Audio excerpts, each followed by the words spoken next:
राधे राधे भक्तों, जय श्री हरिदास। राधे रानी की कृपा आप सब पे बनी रहे। कैसे हैं आप सब? राधे रानी की कृपा सब अच्छे ही होंगे। तो चलिए आज का वीडियो शुरू करते हैं। जैसा कि हमारा आज का टाइटल है कि एकादशी कब है, जाने व्रत कथा, शुभ मुहूर्त और महत्व। तो चलिए वीडियो शुरू करते हैं बिना देरी किए हुए। भाद्रपद मास यानी कि भादों की कृष्ण पक्ष की एकादशी को अजा एकादशी भी या अनंदा एकादशी के नाम से भी जाना जाता है। अजा एकादशी का व्रत बहुत ही शुभ फल देने वाला और उत्तम व्रतों में से एक है। हिंदू मान्यता के अनुसार अजा एकादशी का व्रत अश्वमेध यज्ञ के समान पुण्य फल देने वाला और मोक्ष को प्रदान करने वाला है। आगे हम जानते हैं अजा एकादशी व्रत कब है। अजा एकादशी व्रत स्मार्तों के लिए 22 अगस्त 2022 का सोमवार के दिन है और वैष्णवों के लिए 23 अगस्त 2022 मंगलवार के दिन किया जाएगा। अब हम जान लेते हैं अजा एकादशी व्रत का महत्व। अजा एकादशी व्रत बहुत ही श्रेष्ठ फल देने वाला व्रत है। इस एकादशी का व्रत करने से साधक को भगवान विष्णु के साथ साथ माँ लक्ष्मी की भी कृपा की प्राप्ति होती है। ये व्रत भगवान विष्णु और माता लक्ष्मी दोनों को अति प्रिय है। इस दिन भगवान विष्णु का सहस्त्र नाम और श्री लक्ष्मी जी का अष्टोत्तर शतनाम स्तोत्र का पाठ करने से इस व्रत का पुण्य कई गुना बढ़ जाता है। ऐसा करने से साधक को माता लक्ष्मी और भगवान विष्णु दोनों की प्रसन्नता की कृपा प्राप्त होती है। अजा एकादशी का व्रत करने से मनुष्य के पुनर्जन्मों के पापों से भी मुक्ति मिल जाती है। यह व्रत मनुष्य के मन को निर्मल करता है और जीवन को संतुलित करने की भी शिक्षा देता है। व्रत को करने से मनुष्य को अश्वमेध यज्ञ के समान पुण्य की प्राप्ति होती है। इस व्रत को करने से मनुष्य को मृत्यु के उपरांत मोक्ष की प्राप्ति होती है और वो सीधा बैकुंठ धाम को चला जाता है। अजा एकादशी का व्रत मनुष्य को धर्म के मार्ग पर चलकर मोक्ष की प्राप्ति के मार्ग पर चलने की शिक्षा देता है। अजा एकादशी के महात्म्य के विषय में धर्मराज युधिष्ठिर ने भगवान श्री कृष्ण से पूछा। तब श्री कृष्ण ने कहा, हे धर्मराज युधिष्ठिर, भाद्रपद माह की कृष्ण पक्ष की एकादशी को अजा एकादशी और अनंदा एकादशी भी कहा जाता है। इसका व्रत महान पुण्य देने वाला और मनुष्य के समस्त पापों को नष्ट करने वाला है। इस व्रत को करने वाला मनुष्य इस लोक में सुख भोग कर मृत्यु के बाद बैकुंठ धाम को चला जाता है। अजा एकादशी व्रत को सत्यवादी राजा हरिश्चंद्र के द्वारा किया गया था और उसके प्रभाव से उनके समस्त दुखों का अंत हुआ और उन्हें मोक्ष की प्राप्ति हुई। एकादशी व्रत की पूजा विधि इस प्रकार है। अजा एकादशी व्रत में भगवान विष्णु के साथ माता लक्ष्मी की भी पूजा की जाती है। इस उत्तम व्रत की विधि इस प्रकार से है। अजा एकादशी व्रत एक दिन पूर्व यानी दसवीं तिथि की रात से ही आरंभ हो जाता है। दसवीं की रात से ही मनुष्य को ब्रह्मचर्य का पालन करना चाहिए।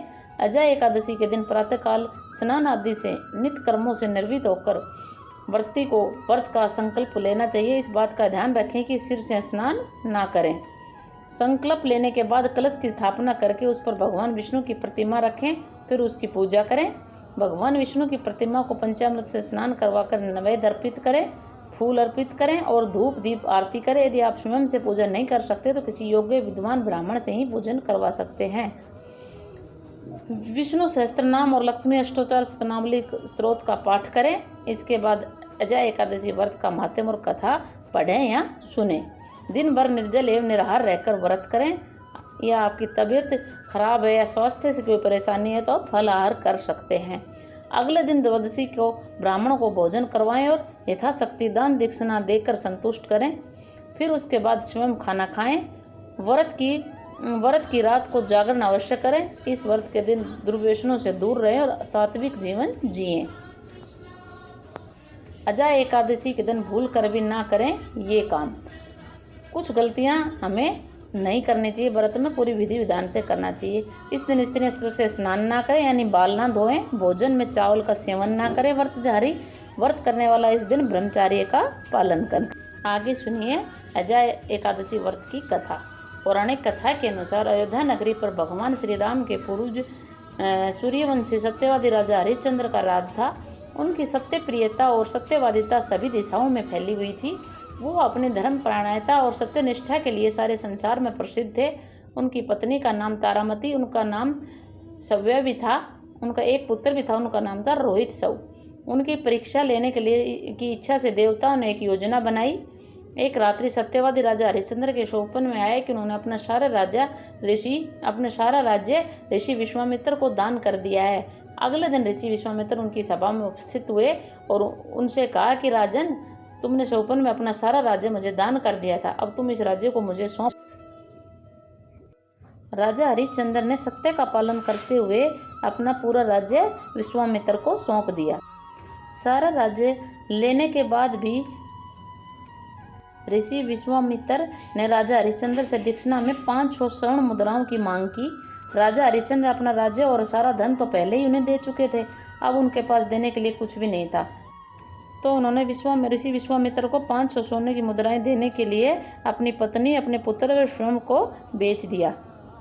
राजा हरिश्चंद्र को एक चांडाल ने खरीदा था और उन्होंने उन्हें शमशान में मृतकों के परिजनों के शव को अग्नि देने के कार्य पर लगा दिया।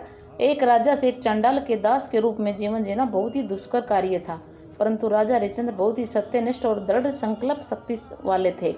उन्होंने परिस्थितियों से हार नहीं मानी और संघर्ष करते हुए बहुत समय बीत गया। सौभाग्यवश एक बार महर्षि गौतम से राजा हरिश्चंद्र की भेंट हुई।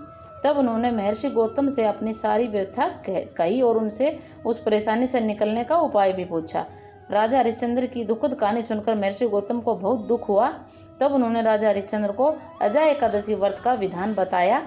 राजा हरिश्चंद्र ने अजय एकादशी व्रत करना आरंभ कर दिया। उधर राजा के पुत्र रोहित की सर्प के काटने से मृत्यु हो गई। उसके दाह संस्कार के लिए रानी तारामती राजा हरिश्चंद्र के पास पहुंची तो राजा हरिश्चंद्र ने अपने कर्तव्य का पालन करते हुए अपनी पत्नी तारामती से मृतक पुत्र के शव दाह के लिए कर मांगा। तब तारामती ने अपनी साड़ी का पल्लू फाड़कर कर के रूप में राजा हरिश्चंद्र को दिया। ऐसे समय में भी राजा हरिश्चंद्र ने सत्य का मार्ग नहीं छोड़ा। यह देखकर आकाश में देवता प्रकट हो गए और उन्होंने राजा हरिश्चंद्र से कहा कि हे राजन, आपने सत्यनिष्ठा और कर्तव्यपरायणता का जो आदर्श प्रस्तुत किया वह अनंत काल तक लोगों की स्मृति में रहेगा। तुम सत्यवादिता के प्रतीक के रूप में जाने जाओगे, तुम्हारी ख्याति अमर रहेगी। फिर उन्होंने उन्हें बताया कि यह सब आपकी परीक्षा थी और तब उनका पुत्र भी जीवित हो गया और देवताओं ने अपनी सारी माया समाप्त कर दी। राजा हरिश्चंद्र को उनका राज्य भी वापस मिल गया। उसके बाद संसार के सभी सुख भोग कर उन्हें मरने के बाद उन्हें मोक्ष की प्राप्ति हुई। तो भक्तों, ये थी व्रत की कथा। महत्व मैंने सब अच्छे से आपको बता दिया। आप इसी विधि से अपना व्रत करिए, आपको पूरा फल मिलेगा। और ये वीडियो आपको कैसे लगा? वीडियो पसंद आए तो लाइक करना, शेयर करना, सब्सक्राइब करना। राधे राधे सभी भक्तों को।